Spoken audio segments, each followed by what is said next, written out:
afternoon. My name is Bob Cousins. I'd like to welcome you to this online information session for the Design for Performance course here at NIDA. I'd like to begin by acknowledging the traditional custodians of the land on which we learn and tell stories here at NIDA, the Bidjigal and Gadigal people of the Eora Nation.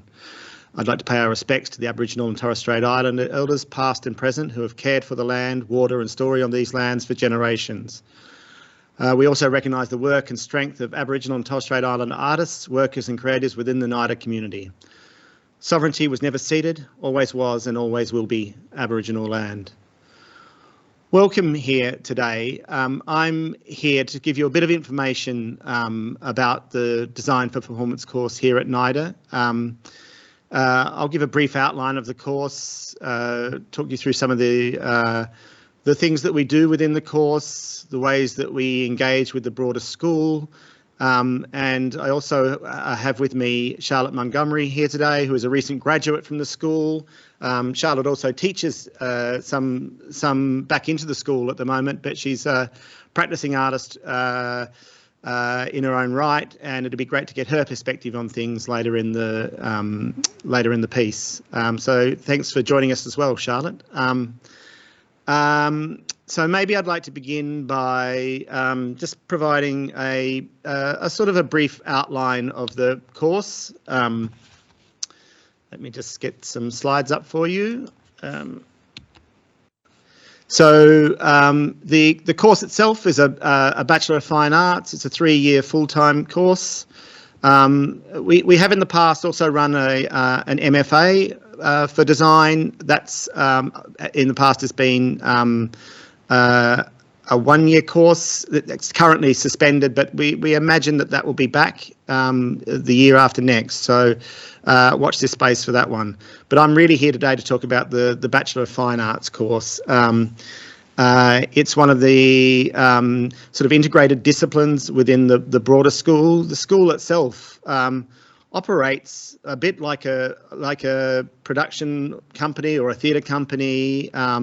It's kind of based on that sort of industry model. I've worked as a designer in theatre, opera and film for the last 30 years, and the thing that I noticed when I began working at NIDA earlier in the year was that the structure of the school really kind of mirrors the structure of a theatre company, one of our biggest theatre companies like Sydney Theatre Company. And so it kind of provides the students with a fantastic opportunity to engage in all areas of performance production as designers, as costume makers, as set builders, as actors, as technical creatives, in things like video design, lighting design, stage management roles, backstage roles, props building. All those different areas are covered here at NIDA, and they all come together with what is kind of the spine of the course, really, which is this series of production seasons. We've just closed our first season just prior to going into the holiday period, and it's extraordinary to see this incredible amount of energy come together, where all these shows are designed, built and acted in by the students throughout the course, and the level of collaboration and participation by all those students is a fantastic thing to see, and it's a great kind of learning space for you all to kind of step into when you enter NIDA. So the design course itself, it has a focus on design for performance design, but that doesn't include just theatre. It increasingly we're shifting that emphasis to include screen and emerging digital platforms as well. We're kind of interested in all those areas of design. Really, what we're teaching you to be is a good designer here. Design, any good design, it's critical thinking. It's a way of engaging with our world and a way of kind of understanding our place and being able to kind of communicate our place within it. I think that's really what design is all about, in a way. A good designer has a combination of a whole lot of skills. It's about a sense of wonder, a kind of sense of curiosity. There's a certain degree of artistic skill that a good designer needs, technical knowledge. The ability to collaborate is essential, and communicate and to understand people. You're very much working as a collection of people to kind of bring, whether it be a production or a screen project. It takes a whole bunch of people to make that happen, and that's one of the key things that we're teaching you here at NIDA, is how to collaborate and communicate your ideas so that you bring everyone to that project, and in realising that project. And a really good designer then is able to apply these skills and this critical thinking to tell stories, and storytelling is at the heart of what we do here at NIDA, and hopefully those stories are kind of bringing us to a kind of a better understanding of the world, or a kind of a fresher understanding of the world, or a perspective that we hadn't kind of expected before. And it sort of dovetails very nicely into what I think is one of the kind of core values of NIDA as well, which is we're very keen to have a kind of a course and a school and a student body that represents the whole community. So diversity is a big part of what we're trying to achieve here at NIDA, and this sort of storytelling to bring us to understand our world sort of dovetails very nicely into that. I think it's a key aim of the course, I think, to have as diverse a range of voices represented in the course. So just as a bit of an overview of the course itself, it sort of equips students for to make them ready as set and costume designers, or production designers, or art directors. There's a whole range of jobs that you could leave NIDA and immediately step into, sort of right throughout the live entertainment industry, the screen industry, digital entertainment industries, which might take in gaming or virtual production, or there's a whole range of emerging platforms that are shifting the industry landscape, and we're kind of trying to move NIDA with that shifting landscape. The environment here at NIDA for design, it's a studio-based environment. You'll come into the course, you'll be working with a cohort of around 8 other designers in each year of the course. You have your own studio space. These studio spaces are connected to the school, they're connected to the performance spaces at the school, but this studio space becomes a kind of collaborative hive where you're learning as much from your peers that you're studying with as you are from your tutors and the industry representatives who we have to kind of to teach you along the way. But this studio space, this collaborative space, is a real key to learning environment here at NIDA, I think, and it works at different kind of levels as well. So that it starts at the kind of the studio level, but then it kind of moves out across all the disciplines in the school, and you kind of move through your 3 years here at NIDA with a kind of a really broad collection of people from all the different disciplines, and you sort of leave NIDA as your own kind of throbbing creative microcosm of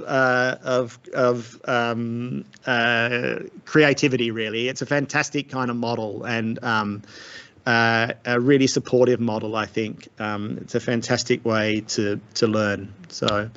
Some of the subjects you'll be doing as part of that, drawing and rendering, are a kind of key part of that as a way of thinking, of articulating your ideas, of trying to discover ideas, of communicating your ideas. Sort of drawing is one of the key skills that we use in a lot of those areas. It's also used for pre-visualization, for kind of presenting ideas, for testing ideas. It's taught in a lot of different ways as well. we do both sort of analog drawing, kind of pencil on paper, but there's a lot more work done in the digital space as well. There's a whole range of ways in which we engage with drawing as a kind of a principal tool of design. Model making is another area that's kind of a key thing. What we're doing a lot of the time is creating worlds on stages or in films, and model making is a kind of way both of testing those ideas at a smaller scale, but also they become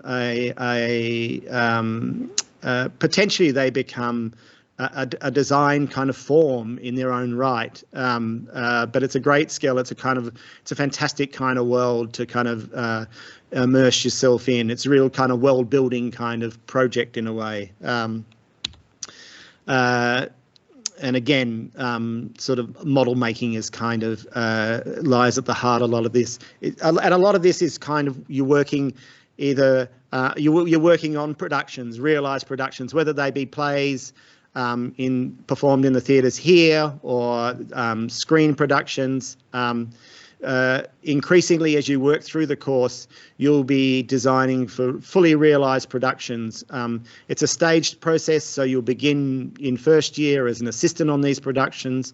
You'll be assisting the designers. You'll be crewing on the films, on the productions and the films, and it gradually works up to the third year where you take control of a lot of these projects, the design for these projects, and fully realise them yourself. And so there's a really fantastically scaffolded learning process here where you're not just learning about design itself, but you're learning a kind of broadly across the industry. It's kind of a fantastic opportunity that this embodied model of learning built around real projects really enables you to get the broadest possible kind of understanding of the industry. So technical drawing is another of the key areas we learn. We draw plans. Again, it's a communication tool. It's a tool for working out ideas. It's getting your designs from a model box and off the page and into the workshop and on the stage. So it's one of the key communication tools for us, really. We learn to do this by hand, but we also learn to do this in programs such as CAD and Vectorworks and three-dimensional kind of modelling programs like Rhino. So again, here we are with an example of a Rhino project, and increasingly we're kind of engaging with the sort of the possibilities that technology offer us as designers and theatre makers and creative thinkers to give us more possibilities, really, in exploring ideas and discovering ideas. I think design really is about discovery in the end, more than anything. It's about being kind of open to possibility and discovering, and these are all great tools for enabling us to make those discoveries. Screen design is a big part of the project, a big part of the course here at NIDA. It's a staged learning from hypothetical projects in first and second year through to fully realised projects in third year. There's a project we run for quite a number of years now, where each year the third year students work with the directors from the MFA course here to generate and make film clips for bands through the Triple J Unearthed program, which are then broadcast on Rage and various other platforms. So this is the kind of the kind of real world kind of projects that a lot of the course is built around, that really give you a great understanding of the industry expectations and the way things work. Film, we have a number of venues here and studios. I'm coming to you from what really is this TV studio or film studio It's also used as a production venue, but lots of resources here for kind of generating these projects, and I think one of the great things about these projects is, again, it's about collaboration, and it's about collaboration through the different departments and the different disciplines within the school. And I think it's this combination or collection of people all working towards a single goal that is perhaps the biggest learning that you take away with you from NIDA across the whole school, but particularly in design. So set and costume design sort of sits at the heart of that, and that could be for a production or it could be for film. But we teach across both those disciplines in equal measure, largely. So you'll be learning the fundamentals of both of those disciplines, really. So it's the breadth of the course, I think, that is one of the strengths of the course. Actually, you come out with a very rounded kind of understanding of design. So and the graduates from NIDA, they're incredibly they have a great sort of sound knowledge of what's required from industry, both through screen and live performance. They're great collaborators. They're nimble and flexible and agile, and I think to a large degree they have a great entrepreneurial quality too. We're part of one of the sort of driving things in the course, I think, is to really encourage self-motivation and to seek out opportunities is a real. Students are really encouraged to do that, and I think that's one of the great qualities that they leave NIDA with. And when they leave NIDA, they could find themselves in working on films, in TV. They could be working in theatre companies, in events. They could be working sort of designing exhibitions. And it's not just as designers, but there's a whole array of jobs. And as the sort of screen industry opens up, as technology opens up the screen industry in ways that we haven't really envisaged, it's changing at a very rapid pace, and there's a whole lot of new opportunities actually opening up within the screen industry, which we're also trying to prepare students for as much as possible. The kind of the opportunities that technology provides through things like virtual production, which is a sort of uses technology developed in gaming to kind of create extraordinary possible worlds for screen, but also for stage increasingly.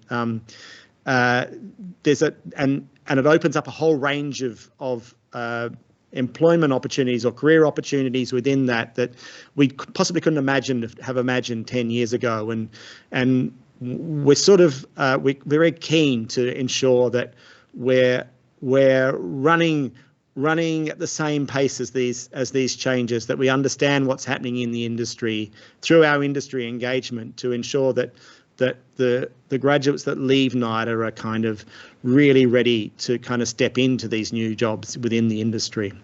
So that's a kind of a broad overview of the course. And what I'd like to do now is welcome Charlotte into the conversation as well, and open it up to you all for questions or comments or anything you'd like to ask us, really. I think Charlotte can kind of bring the perspective of someone who's done the course relatively recently and has been now out as a graduate of NIDA in the industry, so she can talk to both those aspects of it, but she could also talk to to her experience of teaching into the course over the last couple of years as well. And one thing that might be of interest to you, knowing that we're in a lockdown, is how we're operating at the moment. And the students are all working from home, as most people are at the moment, and so we've had to now begin to deliver the course in an online space, which is something we had to do last year as well. And Charlotte played a big part in that at the time. So if there's questions about that, I think Charlotte will be able to sort of give us some great insight into that as well.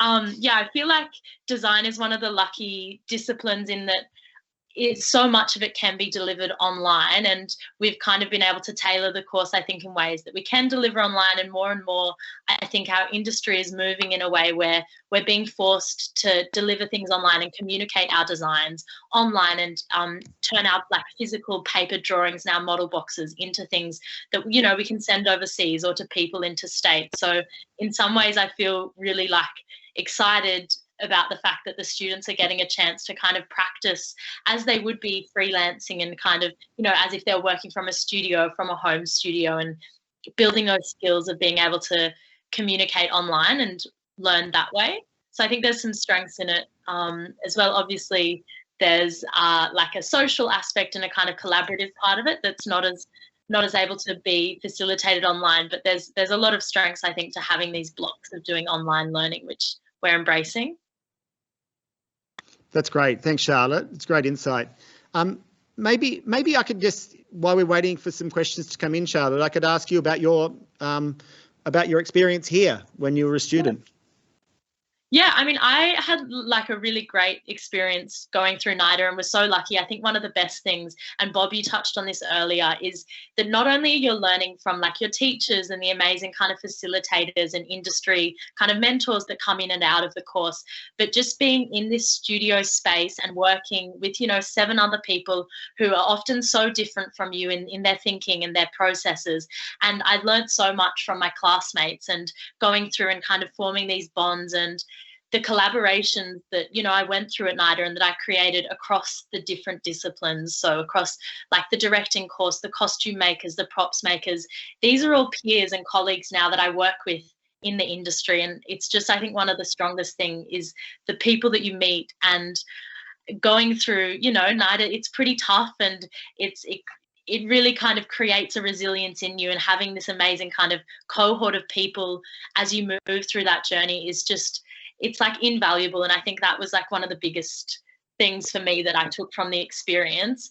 And then just on top of that, kind of leaving NIDA feeling like we're taught all of these skills, and really we're taught to be creative problem solvers, and just like being resourceful and kind of innovative in our approach to designing. And I didn't really realize at the time, but upon graduating, and then when I started working in the industry, and particularly my focus is in like the screen industry and the film industry, that all of these skills, they're so useful, and people really love to work with NIDA graduates because they're so skilled up in these ways, and kind of are able to think outside of the box in many ways. So yeah, I hope that gives some insight.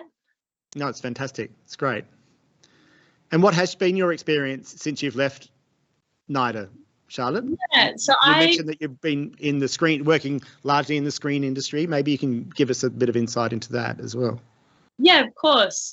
So I graduated NIDA, and straight out of NIDA, I was pretty certain that the screen path was what I wanted to take. I loved theatre design, and kind of wanted to explore in my own practice how we can take like the concepts and the kind of ambiguity in theatre design and the abstract nature of theatre design, and apply it into like a filmic world, which can sometimes at times appear maybe a little bit realistic in terms of from a design quality. So I started working in art departments across like a film and TV in smaller roles, you know, by a dresser or standby props assistant on set. And that kind of really helped me get my feet in the film industry world, and kind of learnt the, you know, the industry standards and what's out there. And then simultaneously, while working these smaller roles in the film industry, I was production designing on like lower budget films and music videos and kind of short films and features, and kind of was able to work these things alongside each other. And now I'm at a point where I'm kind of doing both, working on bigger feature film projects and still short films as a production designer and like in a co-creator capacity, but also still working in art departments in roles like the film I just came off at the start of the year was a big feature film up on the Gold Coast, working as props master, which was a role that I would never imagine for myself, but it was great kind of being able to apply my design thinking and skills to be the head of a props department within a bigger art department context, and, you know, work really hands-on and one-on-one with the production designer and with the director, and kind of learn from doing. And I think had I not gone through NIDA and been given the chance to be a leader and to have this kind of collaborative experience, I wouldn't have known how to handle, like, you know, running a team and really learning how to communicate your designs and get them executed. Yeah, and then I think like my practice now is sitting in a space where, again, like looking at a sense of hybridity. So the like latest like film that I designed and co-created was an opera film for Pinchgut Opera Company in Sydney, which will be coming out later in the year. And that was a really exciting project for me because they decided to, rather than putting on a stage show, given this was last year during like the COVID kind of lockdown and audience restrictions in terms of capacity, that they'd convert one of their operas into a film. So that was like such an exciting process. And I think more and more theatre companies and, you know, creative teams are looking at how we can be resourceful and innovative in our delivery of like more traditional art forms. Yeah. Great. I think one idea that I took from that as well is that I think traditionally NIDA, from the outside, people will think of NIDA as a theatre school, and I know from within NIDA that we're trying very hard to change that notion of the school, that where we embrace live performance across a whole range of platforms, particularly screen. So I'm keen just to hear just a little bit more about how you think the training in the theatre, you know, in the live performance, really enabled you to step into the screen space. Yeah, I think so. They're very different practices in terms of like the design process, you know, in the film industry versus the theatre industry, particularly the like timelines of that design process are quite different. But I think in terms of NIDA and the skills that you learn and the skills that you need to be a production designer for stage or a production designer for screen are very like synonymous and interchangeable, you know, and all of the kind of pre-visualization techniques that you're taught and really thought to think about, everything from like concept art to 3D modeling digitally and 3D modeling with like physical models is all stuff that's so useful in a film capacity and in a theatre capacity. So I think like the skills that you learn are equally as valuable, you know, applying them into that screen craft. And on top of that, just the projects I think that NIDA runs that are specific to screen are really perfect to set you up to work in an art department or to work, you know, as a production designer running that art department. So everything from like the hypothetical film projects through to when you do the Triple J project and then the short film project. And for me, those two experiences in particular were just the biggest learning curves. And that's where I really fell in love with like film as an art form, and I guess like the opportunity and the kind of visual opportunity that we have to tell stories through designing in that capacity. Fantastic, that's great. I've just got a couple of very practical questions coming in as well. Is what level of expertise do you expect from applicants in terms of drawing, etc.? I don't know that we expect any particular level of expertise. We would hope to enhance whatever kind of level of expertise you bring to it. But as I said during the earlier part of the talk, for drawing for us is used in a whole lot of different ways. But primarily it's used as a tool of communication, but also as a tool of thinking. It's like thinking through your hands drawing, and it's a kind of a tool of discovery for designers. So I think it's an important skill, but it's one that we can teach to a degree, I think, and I think it's about an openness to the idea of it. So, if you're kind of not confident about your drawing skills, I wouldn't be deterred by that. You know, I think we can do a lot to. There's a lot of time given to helping you develop your skills in a ways that suit you as well. There's not a prescribed way of doing that. There's sort of and I think that's a kind of key to this as well, that there's not a prescribed way of designing a show, or there's we provide you with a kind of a really strong process from which you can then develop your own practice, and that's a real key to the course, I think. Another question relating to the application here. What are you looking for in the portfolio for the application? Is it okay if I don't have any previous set or costume work to include? It's absolutely okay. As I said, we're trying to encourage as strong a representation of the broad community into the course as possible. And I really invite anyone to kind of apply. What I really want to see is this the key things that I think a designer needs, and it's an ability to be able to be curious about the world. It's an ability to be able to ask the right questions of a project. It's about being creatively engaged. I think they're more important, I think, than any kind of experience. You'll get plenty of experience while you're here. Like if you have an interest in theatre or film and you have had that experience, then that's fantastic. But there's a lot of other ways that you can find your way into this industry, and I think you shouldn't feel like that's any kind of impediment to applying for the course. We really welcome with open arms anybody. So I might ask you this one, Charlotte. How intense is the course? Is it possible to work while studying for design for performance? Yeah, this is a really good question, and I think something to touch on for people that are interested. It's pretty full on, and the hours are really intense, and you're kind of all there as much as you possibly can be. In saying that, I think it is possible to work on the side. I know I definitely had jobs on the weekend where I was working, and I was working on projects outside of NIDA, but that was that came at a cost. I, didn't have much of a social life or family life when I was at NIDA, and I was just fully kind of at NIDA or at work. And that was kind of my life for the 3 years, which really suited me. And I loved that kind of intensity of the course, but I totally respect and understand that might not be the best for everyone. But yeah, it's very intense. And, some people thrive off that. I definitely did. And there's a certain amount of rigor and kind of momentum that you build by going through the course that I think when you graduate, you enter the industry with such a strong resilience and just this attitude that anything's kind of possible, which is an invaluable quality when you're, applying for jobs and looking to become parts of creative teams, I think.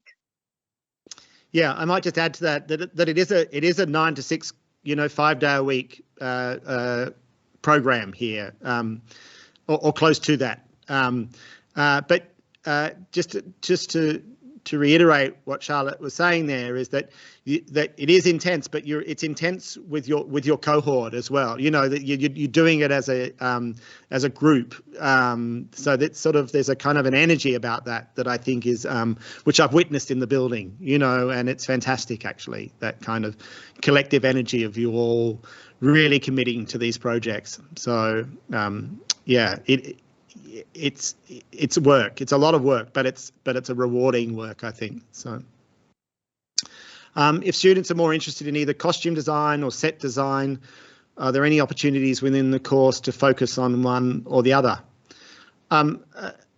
We teach both, and we teach both relatively evenly, but often a designer will choose to specialise in one of those over another. I think it's important that we do teach both. I think it gives a kind of a more complete understanding of the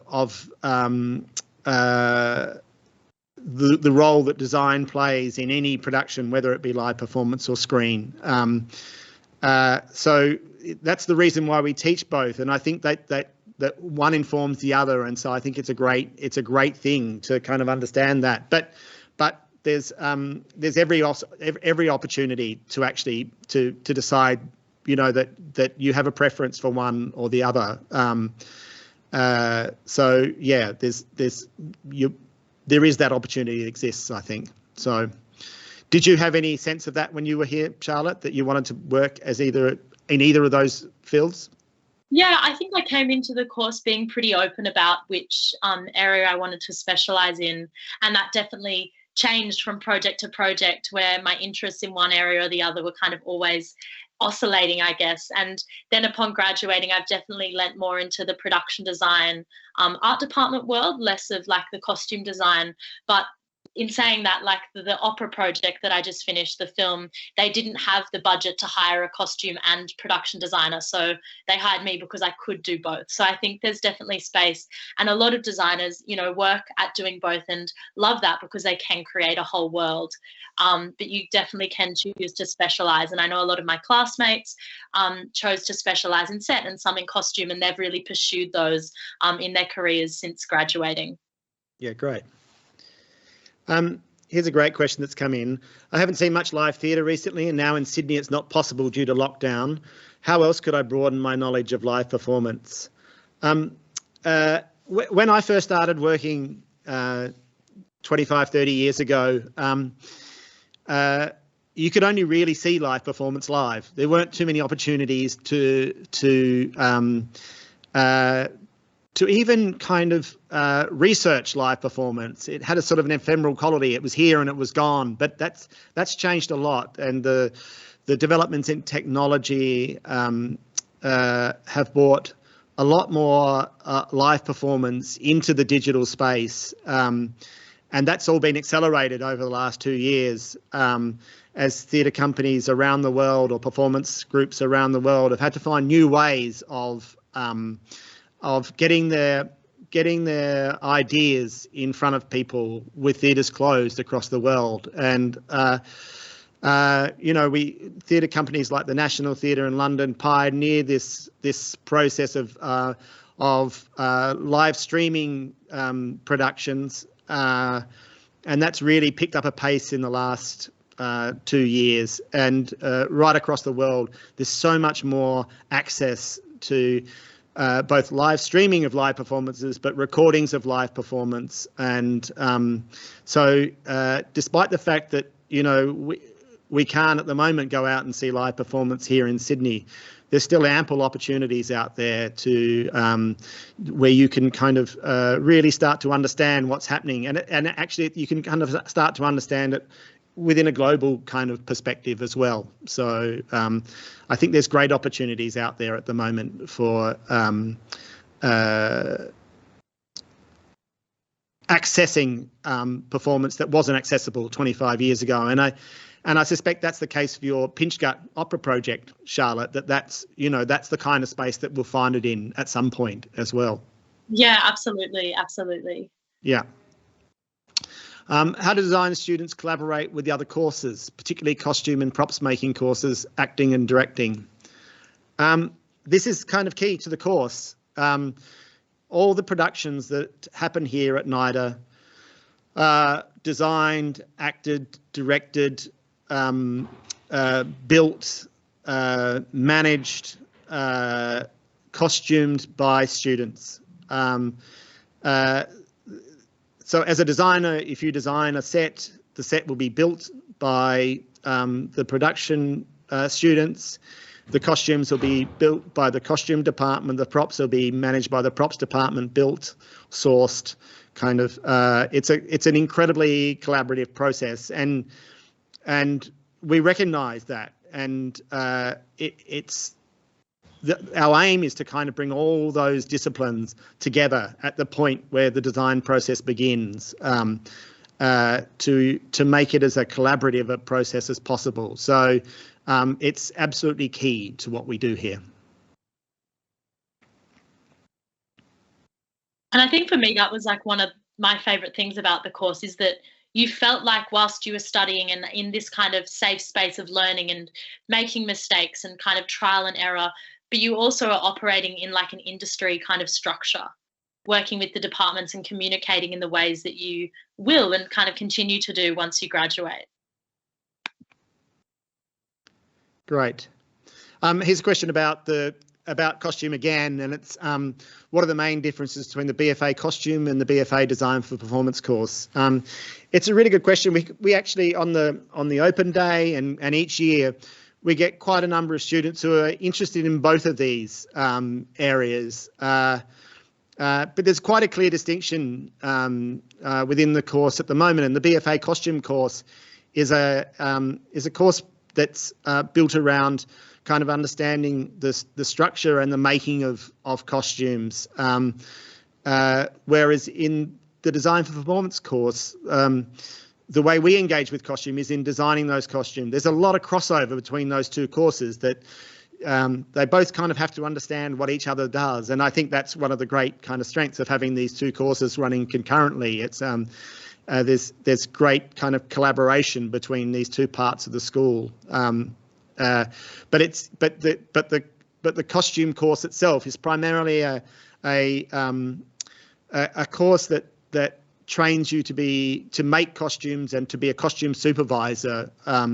It has less emphasis on the designing of costumes as an expression of a broader design for a piece of theatre or a film, whereas in the Design for Performance course, we touch on the structure and the making of costumes, and we have to understand that. But really, what we're trying to do is express some idea about the world or the ideas of a play or a film through our costume designs. So I think that's the main distinctions between those two. But there's a number of people that come here with a really strong interest in costume, and it's really, I think it hinges on that question about whether they're interested in sort of the very practical hands-on making of those costumes, or whether they're more interested in the conceptual stage of that. So, do you want to add anything to that, Charlotte? No, I think that covers it quite well. Great. Excellent. I've just got one more question coming in, I think. No.